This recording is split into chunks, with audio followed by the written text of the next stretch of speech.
Ladies and gentlemen, welcome to Beyond the Brink, the show that drives headfirst into the global events that are pushing people to their limits and driving them to the brink of change. I'm your host, Melissa, and as always, I'm joined by the most inquisitive Christy. Buckle up because today's episode is part 2 of our intriguing interview with our extraordinary guest, the one and only Allan Staple from the Staple Crew.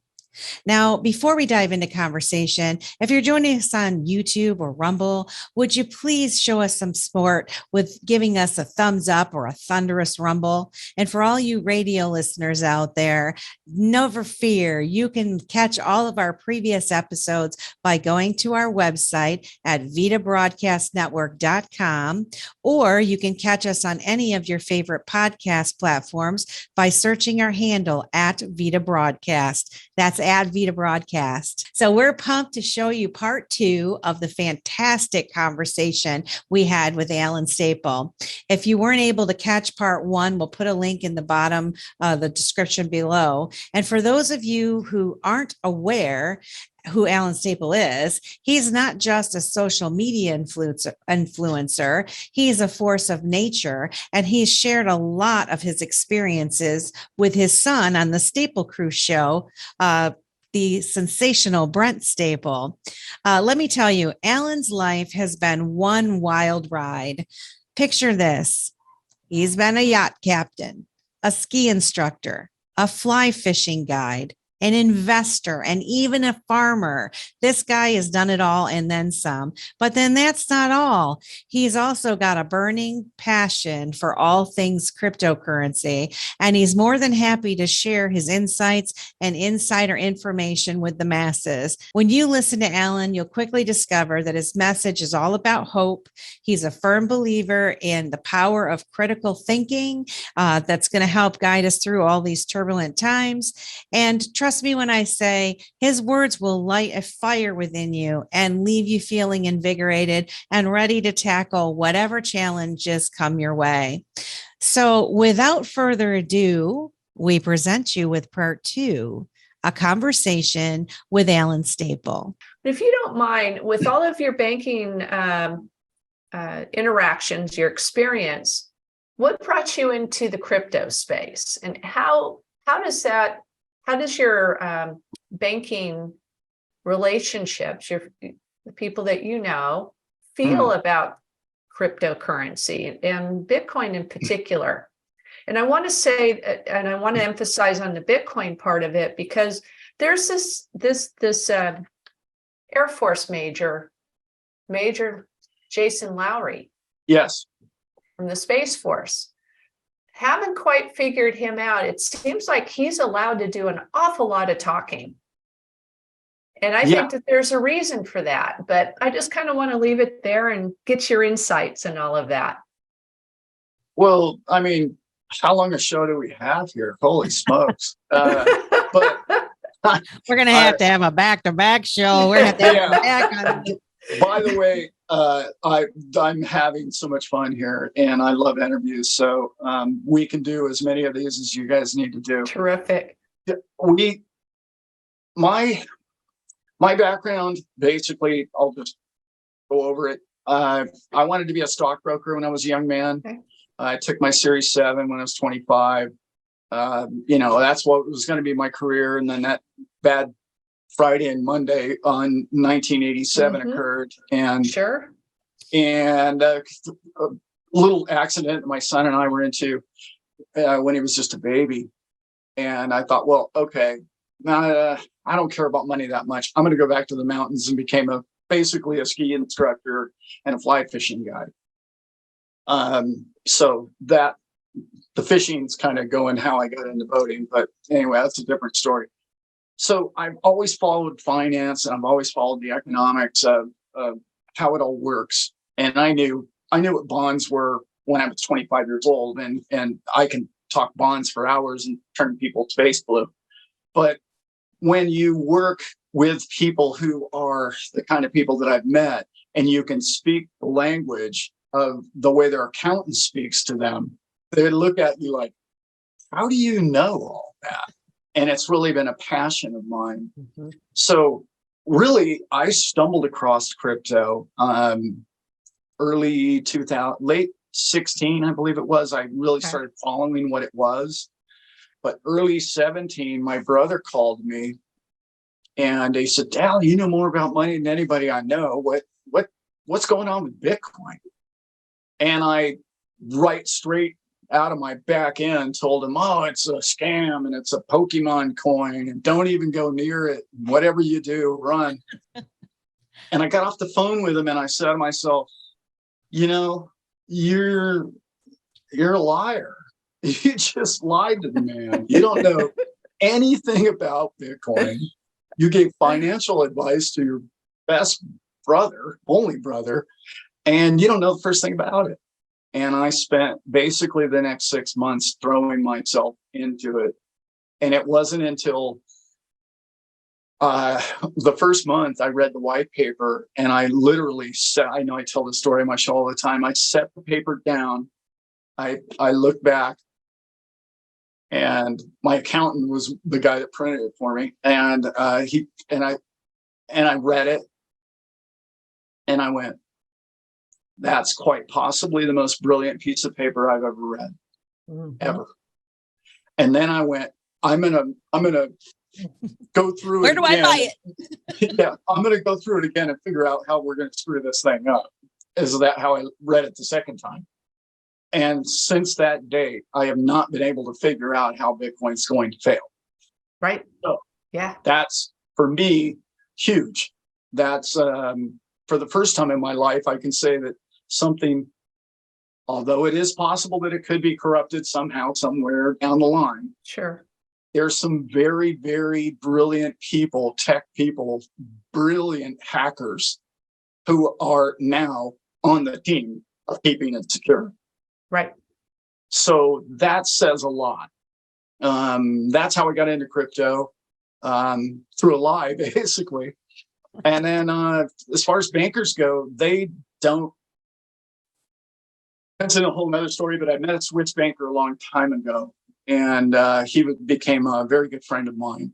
And he told me a long time ago, I'm going to say mid 90s, that money would be digital in a form that everybody would be their own bank.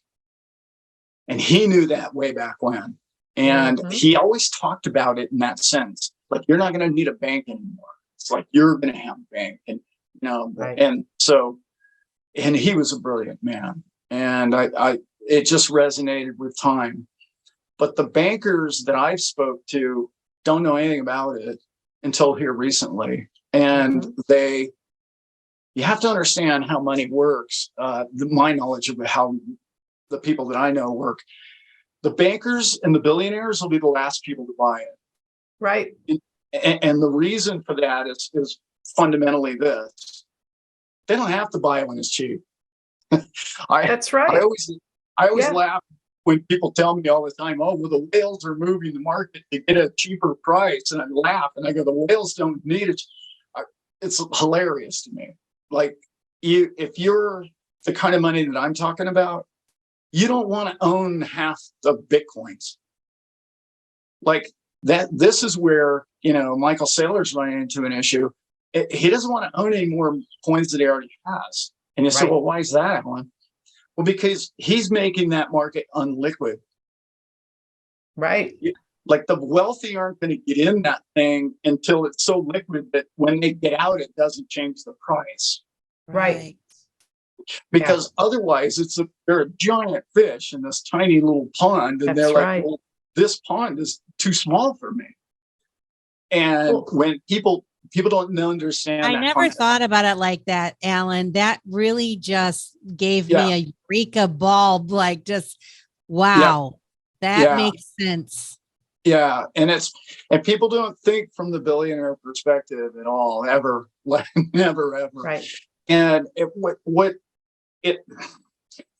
we're running in today, I don't know when you guys are going to air this, but the whole bad news. I had to shoot a video about it today. I was really upset about what the SEC came forward with, coming after CZ again today. Yeah, saw that. Yeah, this is nothing more than them understanding the market that's before them understanding that Gen Z is never going to buy a share of stock, Right. and they need a new product, and they see $1 trillion, a thousand times over trillion a market for them, a new toy, a new thing to manipulate, a new thing to work. So they're going to use it. It's going to happen. It's not a if to me. What else are they going to sell? I mean, Right. Pork bellies. I mean, yeah, come on. Who's buying all that? You need tech, and they're old and they're ancient, and their old, stinky, musty Wall Street money just isn't ready yet. And when it is, when they own all the off ramps and on ramps, and when they know they can blow a big giant bubble out of it, Right. they will. Yep. You're gonna want to own it, and that's really the premise of my show. And I hope it happens in my lifetime, because they can wait forever. Where you and I we want it to happen yesterday. Right. And that's our big.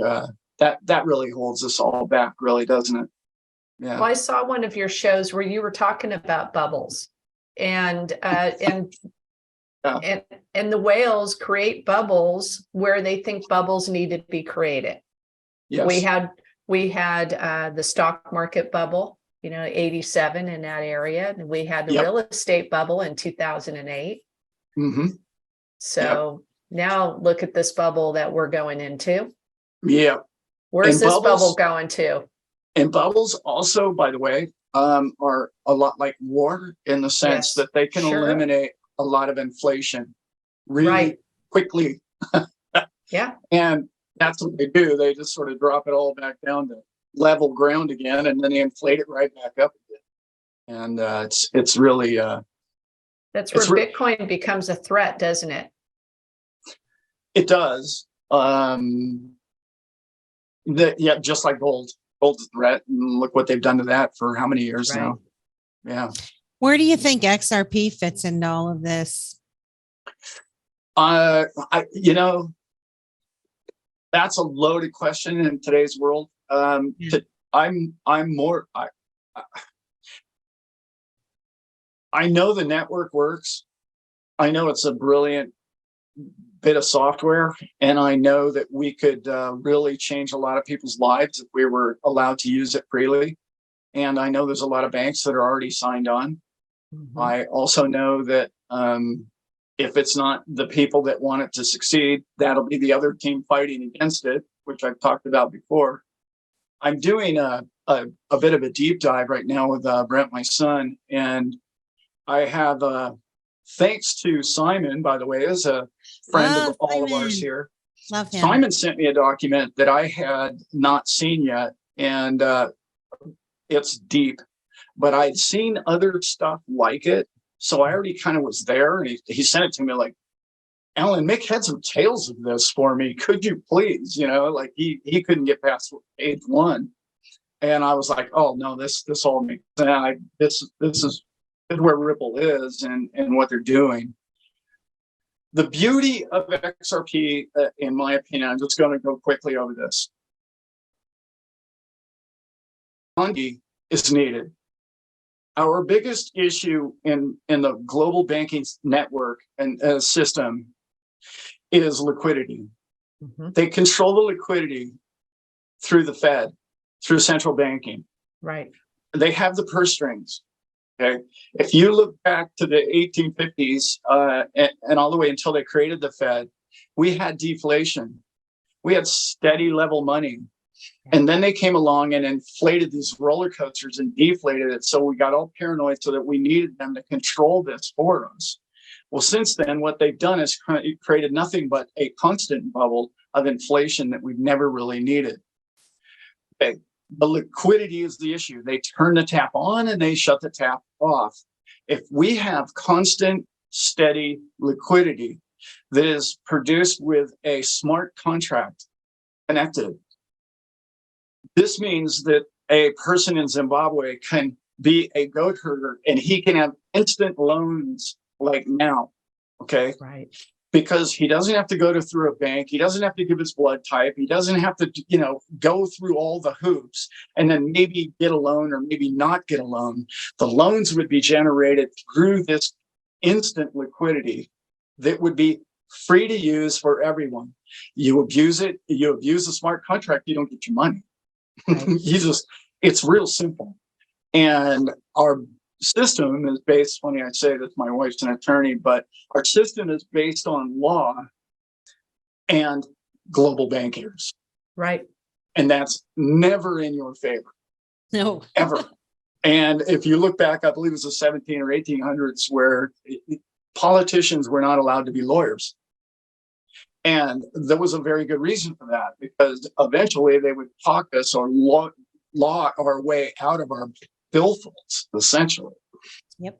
So I love XRP in the sense that I think it's the perfect coin, the perfect connection, and I think it has more fundamental background than any other coin out there. It just does. What I don't like about it is for some reason they're slowing it way down with this case and they're trying to watch it, and that they typically can do that for a great deal of time.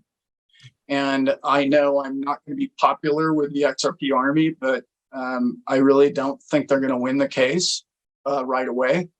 I think it will have to go to the Supreme Court, and I hope that those people have the people's best interest at heart when it gets there, because this technology is about the people. Right. This technology is not about power and greed. And we know, you and I know that because we're crypto people. Yeah. But I do believe, I'm going to say this last bit and I'll let you guys jump in on this, but I do believe that XRP is better at moving money than Bitcoin ever will be. Oh, absolutely. And I love that Bitcoin is money. Yes. So, well, an XRP ledger can move Bitcoin. This is right. And in Right. my opinion, we need them both. They And can if you don't complement each have- other. If you don't have both of those coins, I don't know what you're looking at. Right. And I'm not financial advice. I'm just saying, I don't know what you're looking at. You're not, Right. you haven't, and there's so many people who own XRP that don't own Bitcoin. That's and why I vice love you, versa. Alan. That's Yeah. why you And- resonate with me. And vice versa. Why would you own Bitcoin and not XRP? I mean, I kind of get that one a little easier than the other way around. But on the other hand, they both have so much support Right. and employees. Like, I love this. I said this in a video not long ago, but it's so important. Tech is eliminating jobs all year. Okay, there's a decline in all employment. Right. Yet Ripple nearly doubled its staff Right. just since January. Okay, that's not an accident. These people are doing things, they're creating things, and they're making things happen. Now, here's the downside. Yeah, they're connected to WEF, of course. Right. Of course they are. But now's where you have to understand where I'm at as a person of the future. You cannot simply burn people at the stake because they're connected to this or this or that. That is Right. not progress. Okay. I understand there's a moral issue with everybody, and I get that, and I feel the same way. But you're burning Chevron oil to get to work and back. Right. You have created billionaires who are really not good people, trillionaires. Right. Okay. So where's your moral standard there? And I'm not trying to say that you shouldn't have a moral standard, and you should, but you should not you shouldn't. The problem we have is that we lack bringing the whole village with us when you Right. go down that road. We need to bring the whole village. Oh, no, we don't. We need to bring enough of the village to where the rest of them we can teach. That's right. And everybody has this, oh, no, it has to be this coin, or it has to be, those people aren't morally correct. I can't purchase that coin and profit from it. You need to profit. You need to make money so that you can make a difference. Right. Yes. And unfortunately, that's the case in the world we live in. But in the future, when this world is based upon Bitcoin, you will be the future of thought and prosperity. Because in my opinion, everybody who's not in Bitcoin 20 years from now is not going to have a say in how the world works. I agree Yeah. with that. And that's huge. You know Yeah. what, Alan? I think about, all the things that we've researched and how they make, I think about like the Catholic Church funding both sides of the war and all these types of things, right? It's kind of a similar mindset, right? You have to pay attention to the things that are going on, and you can't just pick one winner, because there's an odds there that you might lose all your money. Yeah. So if you kind of spread it out a little bit. But the other thing that I wanted to circle back to is what you said about the Ripple case and the potential for them to lose the case. And I tend to agree with you. And the reason why I agree with you, and I don't know if this will make a connection with you, but after the past several years, I feel like the United States in particular has been going through an exercise, so to speak, because so many of us have been disassociated with how our Constitution's supposed to work, how our government's really supposed to work, right? And I feel like everything that we're seeing, a lot of what we're seeing has been so in your face and over exaggerated, almost to a point of being comical, to get people to see like what is happening, right? And so if we allow just a judge to do this verdict on Ripple by this one person making this lawsuit go away, or we allow them to cut a deal or whatever and not have it go to the Supreme Court, then I think that doesn't use our government as fully as it could, or as it should, really. So No, that's right.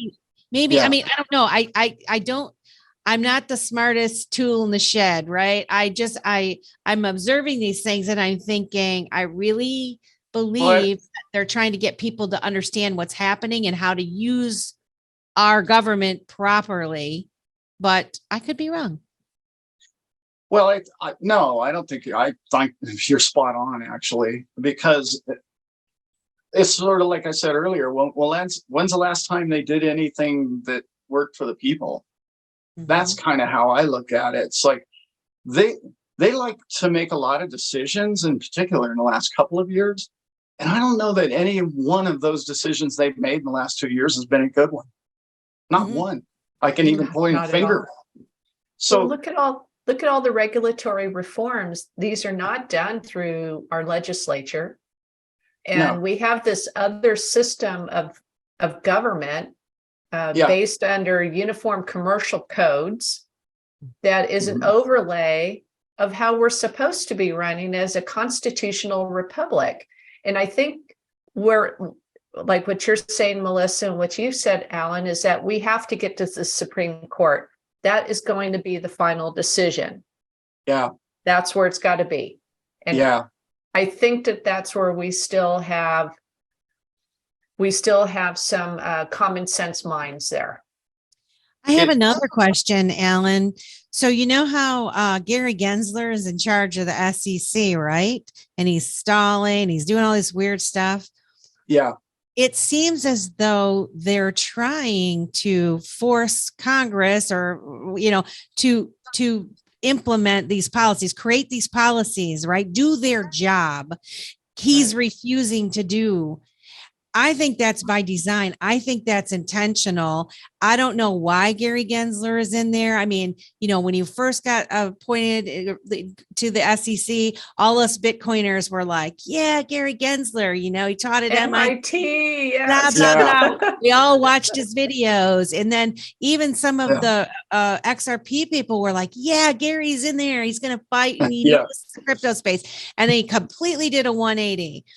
And so my mind now these days, I always ask the question, why? first things go to it is Gary's creepy, Gary's working for the bad guys, Gary's this, Gary's that.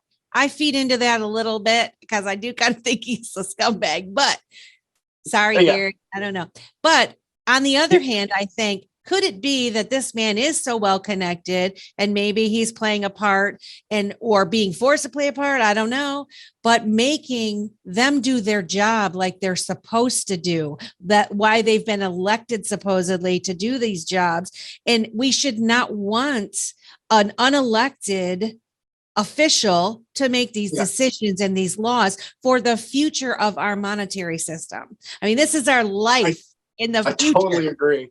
That's what I have this discussion with Elizabeth all the time.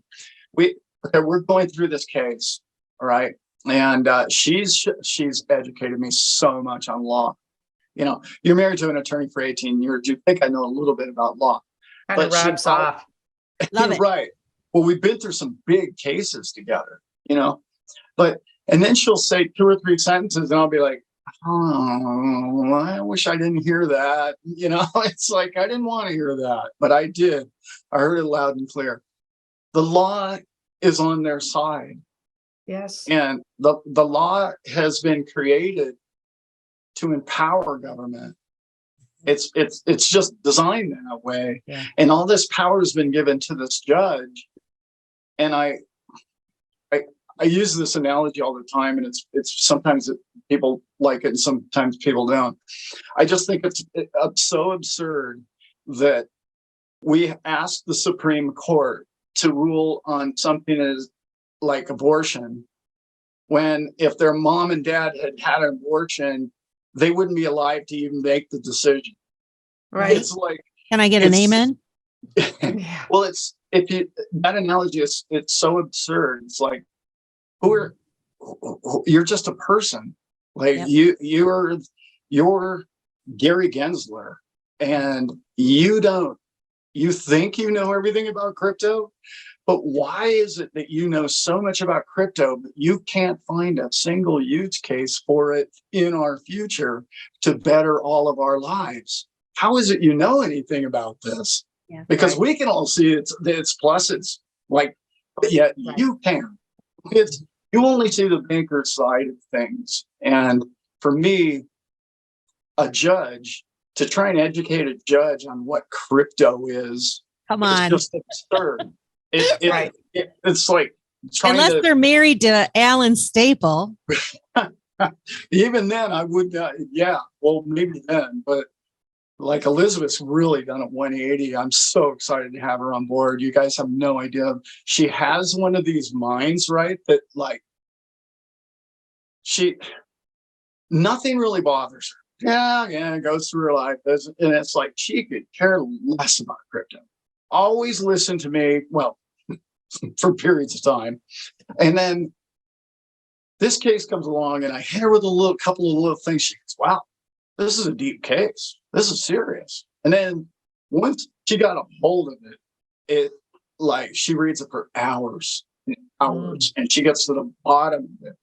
And when you have that kind of analytical mind that she has and understands law to the level that she does, she's dealt with big cases. She was in a lawsuit, a few big cases, right?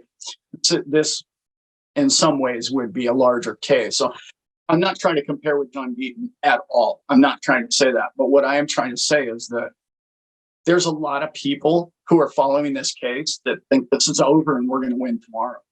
Yep. And there's absolutely nothing that tells me it's a slam dunk. There's not one cell in my body. We just got into corruption for the last hour. We just got into the fact that these people aren't ruling for the people. Right. So why would they take our side? There's a lot of folks that are, you see them all over Twitter. They call it the crypto Twitter. And whenever I start seeing a lot of people in lockstep championing one thing or another, I get red flags. And, I mean, just like everybody championed Gary Gensler and, Judge Torres she's on our side, all these things. It's like, take a step back and look at everything logically, not just Right. in the little square, but look at everything. And, you know, ask yourself, do you, just because you believe in one specific direction that something might go, if this person ruled on it, would you feel the same if they weren't going to, would you want that person to have so much power if they were going to do something that you didn't want them to do? Right. And that's like kind of the reason our system is supposed to be the way that it is, as to prevent those things from happening. And I kind of feel like we're in a situation where you can see them almost desperately trying to get everybody to latch onto those positions to continue fighting. Because once we stop fighting each other, once we start coming together, that's again, Allan, why when I found your channel, well, I found your channel after I met you at Bitcoin Ben's thing. When I listened to it, because I didn't realize, like, I knew you guys might have been going to do that, but I didn't find your channel for quite a little while after we met at Bitcoin Ben. And I'm like, this guy resonates with me because, not because of, you know, oh, he likes XRP too, right? But you know, when I first got into XRP, everybody was like, that's the banker's coin. And, you know, I kind of was made feel guilty for buying it. In fact, when I first bought it, I turned around and bought it back again. And we were in like a bull run and the price went up. I lost a whole bunch of coins, whatever. And so that's one of those things where it's like, you just do your own research and you stick to your guns and do whatever. But I was happy to find somebody that was saying, you know what? We need to get along. We need to work together, because the fact of the matter is, the people that are developing these things, a lot of the XRP people, they were developers on Bitcoin. They believe in Bitcoin also. They're not against Bitcoin. And they worked together in the past. And I'm thinking like, there's a lot of smart people in the world, but the people that are doing these types of things, you know, you really want them together, right? Or like working, interacting, and interoperability and all of that. And so I just think you're so special of a channel. Yeah. Oh, thanks. Yeah. You know, you never know if you're going to be any good at something until you just do it sometimes. And then what came across when I would watch my own videos was like, I'd be like, I'd watch that. I would watch that guy. And that's when I knew, well, maybe I could do this. But I have a lot to share with the world, but I have a lot to learn, and I'm not afraid to be wrong, and I'm not afraid to learn more. So that's really a blessing, you know. It really is, because there's so many people that are like, it's got to be this coin, or, you know, you're wrong about that coin. And I've been that guy. I just told the story about the Bitcoin story, and I had the same identical experience with XRP. I said, well, it's the banker's coin, and I ignored it. And then I said, well, wait a minute now, and that's how you found Bitcoin, by being stupid. Why are you being stupid about XRP? Why don't you do a little homework and figure out where they're really going with this thing? And I just thought it was, really so absurd. There's one of my favorite stories. I got to tell this one. I'll never forget. I was driving my car. We used to live in Mexico. And I was driving down. I could get a radio station in English. And on the radio came across, Visa has banned all people from purchasing crypto with their Visa card and MasterCard. And I'll never forget everybody and their brother saying, oh my God, it's the end. This is terrible. The sky's falling. We're done for. And I have one of those minds that, like, exactly what you were just saying, Melissa. It's one of those things. It's like, well, if the whole herd's going that way, what's on the other side of the curtain? Right. For me, that's where my head goes. And immediately I said to myself, wait a minute. I can grab my son. We can fly first class to Vegas, buy $10,000 worth of chips and put it all on black. And they're telling me that I can't buy crypto because it's risky and volatile. Right. I'm going to buy some. Yeah. You don't even know what volatility is after I come back Exactly. to Vegas and told Elizabeth I blew 10 grand on the black number 9, right? Like that would be volatile, right? Right. That's volatility. Yeah. So when I put it in that sense, that's when I knew. And Yeah. from that day forward, I was like, these people are afraid of this stuff. That's Mhm. right. Yeah. And they don't want it to succeed. You know, Well, I was going to, sorry. well, we had kind of a theme going on here, if you don't mind. I wrote it down and I'm going sleepers. Oh, Sleepers. We have sleepers all Yeah. among us. And, you know, maybe Gary Gensler is a sleeper. Maybe Mm. Christopher Wray is a sleeper. Maybe Jason Lowry is a sleeper. Maybe Michael Saylor's a sleeper. Maybe Michael Saylor's a sleeper. Watch the water. But I you don't know, know. I'd love to get your opinion on the Jason Lowry thing. This is something I think I drive Melissa nuts with this because I have the thesis. Oh boy. I'm going through the thesis. I've listened to almost every one of his interviews, and where he's at with this. And this is where I agree on the notion of XRP is about the liquidity, speed of transactions, instant settlement. Mm-hmm. Whereas Jason Lowry looks at and his evolution of this has been, it's a national defense technology to defend property. Yes. Because that's what a military is for, is to defend property, our landmass, our everything within our borders. And That's his position right now and what he's talking to the military about. And the big light bulb moment, I've had a dozen of them when I hear him speak. Yes. But one of the big ones that really resonated with me was, he's so spot on with this. Right. Okay. Look at the problems that we're having with ledgers and all the securities, online security and whatnot. Where the common denominator with all of that is the code. Right. All of it is the connection to the internet. This is the downfall, not downfall, let's hope. It's the issue with security on any proof of stake. Right. The code can be figured out. It has an avenue of code to it. Where when you can get something, this is one of my favorite stories. When you try and figure, you guys ever heard of Cobalt? Yes. Cobalt's, a programming language. Yeah. And that's what all the credit card companies use. And they asked them, why do you use such old archaic system? And they said, because the only people that know how to crack it are 70 years old.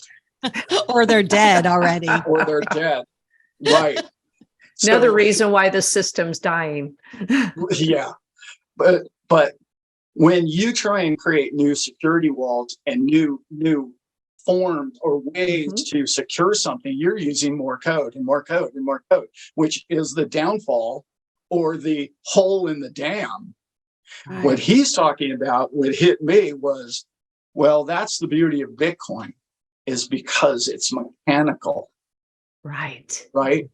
And that you need to use the electricity, which is the dinosaur in the room, that keeps it secure, because it requires so much electricity. A nation would have to power up, and then it would be obvious that they're attacking it because of the power consumption, and all the rest of it becomes its own physical, not technical breach, obvious breach of its security.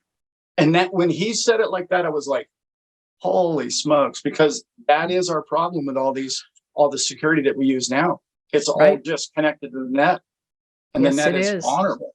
Well, and when you think about that, and you think about Ripple XRP and the, cross-border payments and all these other things, you want them doing that kind of stuff. Let Bitcoin be the camera. daddy taking care of the family, you know what I mean? The security of it all. Like you Yeah. said, I mean, I think that when I heard him say that, that did definitely perk my ear. Resonated. Yes, Yeah. 100%. 100%. Loved it. Resonated with me. Yes, me too. Yeah. I've just, I love listening to his discussions, particularly between him and Breedlove. They go down some interesting trails. Robert Breedlove is, his perspective on things is amazing. Yes. I could sit down and talk with that guy for days, I think, Right. easily. Even he had come out on the last interview and says, you know what? He goes, I'm mistaken about talking about Bitcoin as a cash system. And he's, with all of the discussions he's had with Jason Lowry, he says, I have to start expanding how I message the notion of Bitcoin, of it being more than just a cash system, a digital cash system. It is about property rights. It's Second Amendment, First Amendment rights. Even Michael Saylor starting to come out and talk about it as more a property secured system than just a cash system. I just love it. Love it, love it, love it. I'm so excited about Bitcoin's future. Me I too. really am. I'm more sound in my understanding of it. I know I had a great conversation. This is a good little inside story. I had a great conversation with a banker just recently, and he's been anti. He's come around to the ISO 222. He's enough of that's crossed his desk. But I said, well, okay, so you're okay. You're starting to understand what Ripple Labs is trying to achieve. I said, so are you there yet with me with Bitcoin? And he literally only has probably 20 hours of research into Bitcoin. And I said, listen, this is a couple of months ago. I said, listen, do me a favor and disprove how it would fail. I mean, prove to me that you can get Bitcoin to fail. And I don't care how big your army is, and I don't care how big your machine is, whatever you create in your mind, let's see how you're going to get this thing to fail. And he loves a challenge.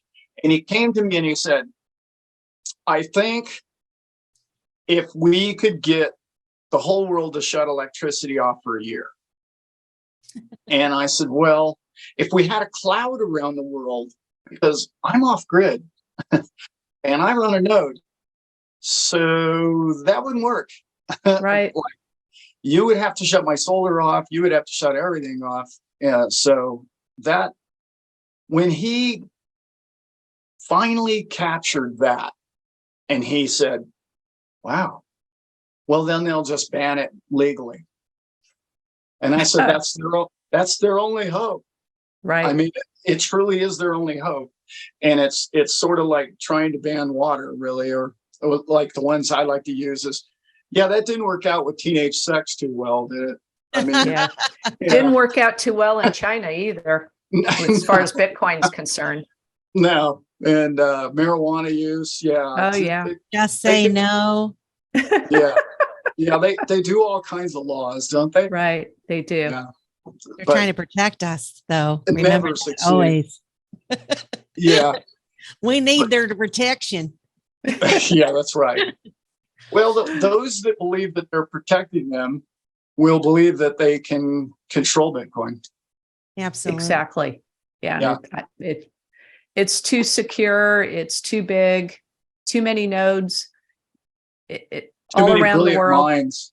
Yep. It's not going to happen.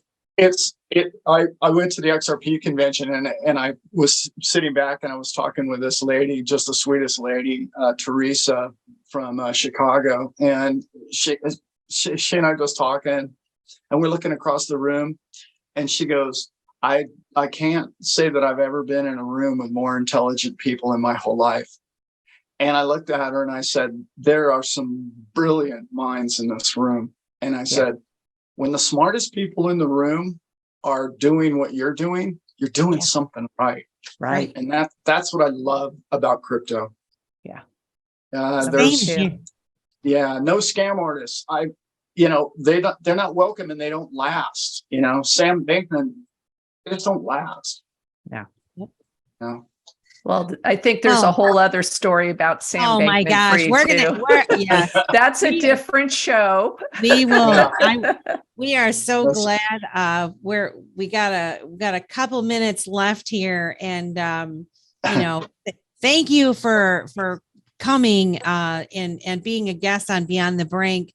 Of course. I wanted to let our viewers know, or our radio listeners know, where can they find you, find some of your own videos, and then also a little birdie told me that you have a new Patreon channel, which is going to allow you to kind of go a little deeper than maybe you could on YouTube. So, I mean, I know I'm signing up here soon. That's some Patreon worth joining right there. Melissa wants to know more. Alan. Yes. Well, so where can our viewers find you? The Staple Crew on YouTube, and the same on our Patreon. And there's a link underneath every video I do to my Patreon channel. Okay. And we're new to the Patreon club, if you will. So we're still trying to figure a lot of it out. But I'm doing a deep dive on XRP currently. But I really want to be able to talk freely about what I know about banking and the backside and maybe the darker side of different things. So I'm still just trying to give a background as to who I am in the beginning of my Patreon members. Because the thing is, this is a big story. Yes. This is not like, I'm not going to be able to do it in 5 shows. This is a lifetime of knowledge in which, my son says to me all the time, he's like, because we try and do a show together, right? And he'd be like, yeah, well, Dad, not all of us have photographic memories, okay? It's like I love Brent, by the way. We love him. He's awesome. Nice guy. I don't either. I forget almost. Yeah, I laugh. I always say I've forgotten more about crypto than most people know, but it's. I don't mean that in a bragging way. I mean that in a way. There's so much I've learned, and then a month goes by and you forget what you knew a month ago about it. Right. It's evolving so fast. It sure is. 100%. Yeah. So the Staple Crew is where you can find me, and I'm having so much fun because I've talked my family, the 2 favorite people in my life, my wife and my son, into helping me with this channel. Love it. We are doing amazing things already. My son's a writer, those of you who don't know. And Brent is, he's posting his dream for the future of all of us through blockchain on like a weekly presentation of pages of just what he believes and how it can change mankind. And love that. I can't wait to see that. He and I talk about how we're going to change mankind. If you know anything about my show, I don't talk about the news much. I talk about the news comes out and everyone shakes the bird cage, and I stand back and I go, well, this means that means this. Let me decipher it and let me throw my 2 cents in after I've evaluated it. So some people get a lot from my show. It's amazing to me how many people watch my show and they comment and go, you just sat there for 15 minutes and didn't say anything.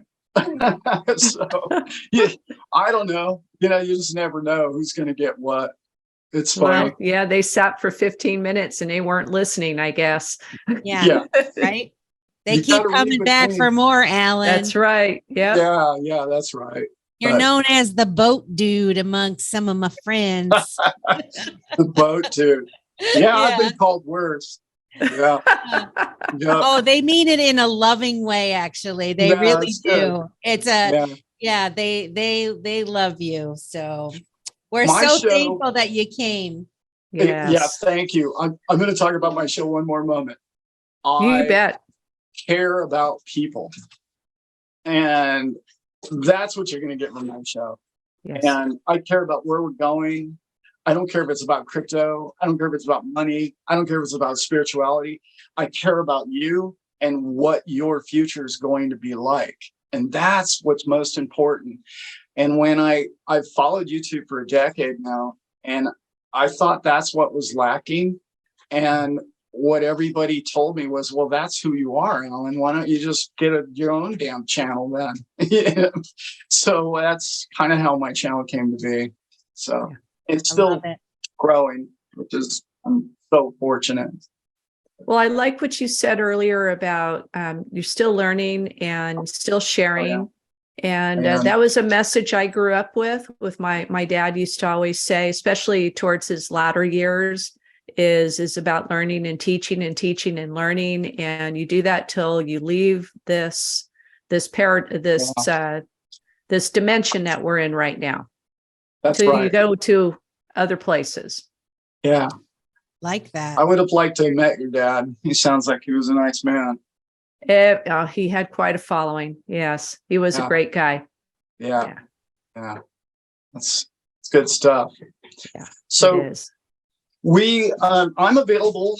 If you guys give me a heads up, we can talk about more specific stuff too. We'd love to.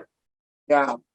If we can. I will do definitely a 2.0 here. Yes, we 2.0. will. And I'm sure that our listeners are chomping at the bit. They're going to be like, when's Allan coming back? Yeah. So we will definitely set up a time to have you back, because this was fantastic. It was fabulous. And like I said at the beginning, there are so many things to talk to you about that you can't really. I think it kind of went well with. It didn't touch everything that we wanted to talk about, but it's just the breadth of knowledge that you have, and the way that you can explain things is just is remarkable. And we're honored that you came to be on Beyond Brink. That was my pleasure. Yeah.